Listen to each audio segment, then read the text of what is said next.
Salam sejahtera buat kita semua. Senang sekali saya bisa berjumpa kembali dengan Bapak Ibu Saudara sekalian dalam renungan hari ini. Sebelum kita membaca Alkitab dan merenungkannya, mari kita berdoa. Bapa di sorga, kami mengucap syukur kepadamu. Hari ini Tuhan karuniakan hari yang baru untuk kami menikmati kasih-Mu. Karena itu Bapa, bimbing kami dengan firman-Mu. Dan kiranya Roh Kudus menguatkan kami, memahami firman-Mu dan melakukan setiap kebenarannya. Kami sedia membaca firman-Mu, merenungkannya dan melakukannya dalam kehidupan hari lepas hari. Dalam nama Yesus Kristus, firman yang hidup. Amin. Pembacaan Alkitab hari ini, Roma 9 ayat 6. Roma pasal 9 ayat 6, firman Tuhan berkata, akan tetapi firman Allah tidak mungkin gagal, sebab tidak semua orang yang berasal dari Israel adalah orang Israel. Tema renungan kita hari ini ialah firman Allah tidak mungkin gagal. Saudara-saudara, firman Allah adalah apa yang dikatakan Tuhan Allah Bapa, Anak, dan kuasa Roh Kudus. Secara tertulis jelas dapat dibaca dalam Alkitab. Perjanjian Lama 39 kitab, mulai dari kitab Kejadian sampai kitab Maleakhi. Perjanjian Baru ada 27 kitab, mulai dari kitab Matius sampai kitab Wahyu. Firman Allah dalam bentuk janji-janji perjanjian yang indah datang kepada Abraham, umat perjanjian, anak-anak sejati Abraham. Bukan hanya keturunan biologisnya. Mereka adalah semua orang yang percaya kepada Allah dan kepada apa yang telah Yesus Kristus lakukan bagi mereka. Rasul Paulus menulis dalam Galatia 3 ayat 7-9. Jadi kamu lihat bahwa mereka yang hidup dari iman, mereka itulah anak-anak Abraham.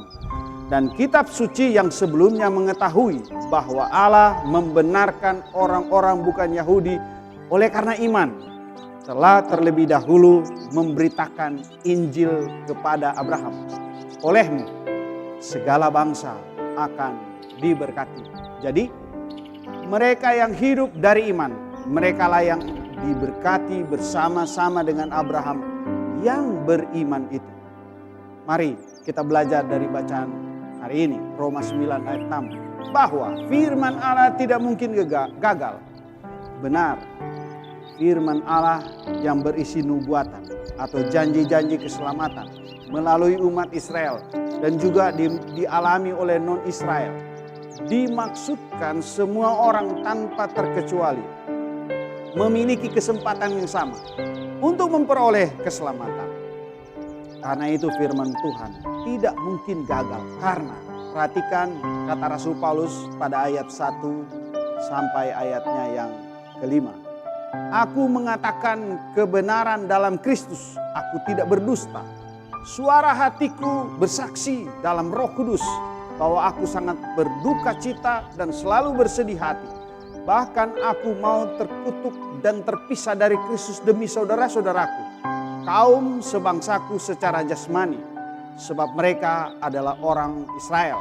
Mereka telah diangkat menjadi anak dan mereka telah menerima kemuliaan dan perjanjian-perjanjian dan hukum Taurat dan ibadah dan janji-janji. Mereka adalah keturunan bapa-bapa leluhur yang menurunkan Mesias dalam keadaannya sebagai manusia yang ada di atas segala sesuatu. Ia adalah Allah yang harus dipuji sampai selama-lamanya. Amin. Firman menuntun orang Yahudi dan non-Yahudi untuk dapat mengalami keselamatan di dalam dan melalui Tuhan Yesus Kristus. Amin. PKJ 255 kita nyanyikan.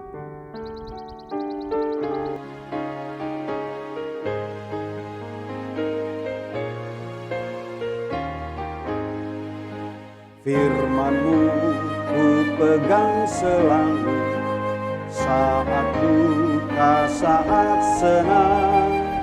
Jalan hidup yang akan datang tangan Tuhan yang memegang. Pencobaan menghimpit aku dan menjadi keluhanku. Firman-Mu ku pegang selalu, sayap-Mu tempat berteduh. Firman-Mu Tuhan ku pegang selalu. Hilanglah keraguanku bila hatiku rasa susah, padamu aku berserah. Firman-Mu ku pegang selalu, maka amanlah jiwaku. Mari kita berdoa. Bapa di sorga, firman-Mu yang telah menggetarkan hati kami dan yang menuntun kami kepada keselamatan telah kami raih di dalam Yesus Kristus. Kiranya Roh Kudus menuntun kami untuk kami terus mempedomani firman Tuhan, karena firman Allah tidak mungkin gagal. Dalam nama Yesus Kristus, firman yang hidup.